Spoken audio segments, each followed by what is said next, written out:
মাইলের পর মাইল রাস্তায় ফুটপাত অবৈধভাবে দখল। এই চিত্র উদয়পুর অমরপুর রাস্তার পাশে। রাতের আধারে এই বেআইনি নির্মাণ ভেঙে গুড়িয়ে দিল প্রশাসন। প্রতিবাদে জবরদখলকারীদের রাস্তা অবরোধ। দেশের ৫১ পীঠের অন্যতম পীঠস্থান মাতা ত্রিপুরেশ্বরী মন্দিরকে সাজিয়ে তোলার জন্য ইতিমধ্যেই রাজ্য সরকার একাধিক পরিকল্পনা হাতে নিয়ে কাজ শুরু করেছে। তার মধ্যে উদয়পুর মহকুমায় বন্তোয়ার স্থিত বেশ কিছু জায়গা নিয়ে সরকার ৫১ পীঠের রেপ্লিকা তৈরি করার জন্য নির্ধারিত সরকারি জায়গায় কাজ শুরু করেছে। কিন্তু এর মাঝে উদয়পুর অমরপুর সড়কে বন্তোয়ার এলাকায় কয়েক কিলোমিটার রাস্তা প্রায় ১০০ পরিবার জায়গা দখল করে টিনের বাঁশের ছাউনি দিয়ে দখল করে ঘর তোলার কাজ শুরু করে দখল করে বসেছে। বিষয়টি প্রশাসনিক আধিকারিকদের নজরে যাওয়ার পর শুরু হয় ব্যবস্থা নেবার পালা। শুক্রবার গভীর রাতে বেআইনিভাবে নির্মাণ ভেঙে গুড়িয়ে দেয় প্রশাসন।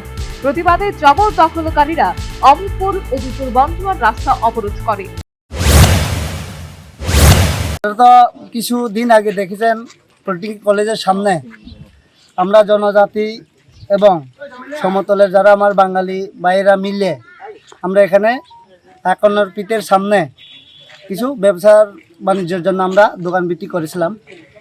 করার পরে কালকে রাত্রে আনুমানিক প্রায় ২টা নাগাদ প্রশাসন আমাদেরকে না জানিয়ে আমাদের দোকান বিক্রিগুলি ভেঙে দিয়েছে। তার জন্যই হবে। খবর পেয়ে মহকুমা পুলিশ আধিকারিক সহ প্রশাসনের কর্মকর্তারা ছুটে যায় ঘটনাস্থলে। অবরোধকারীদের অভিযোগ, বাংলাদেশিরা সংশ্লিষ্ট এলাকায় একাংশ জায়গা দখল করে বাড়িঘর তৈরি করছে। তাদের বিরুদ্ধেও প্রশাসনিক ব্যবস্থা গ্রহণ করতে হবে।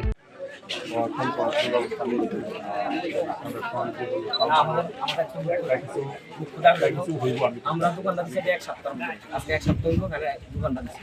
হ্যাঁ, এটা ঠিক আছে, গভর্নমেন্টের জায়গা গভর্নমেন্ট জানিয়েছে।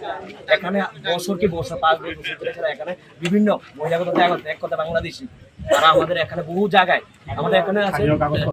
বেশ কয়েক ঘন্টার অবরোধ চলার পর প্রশাসনের কর্মকর্তারা আশ্বাস দেয় অবরোধকারীদের অভিযোগ নিয়ে আলোচনা করার এবং এর পরিপ্রেক্ষিতে অবরোধকারীরা অবরোধ তুলে নেয়।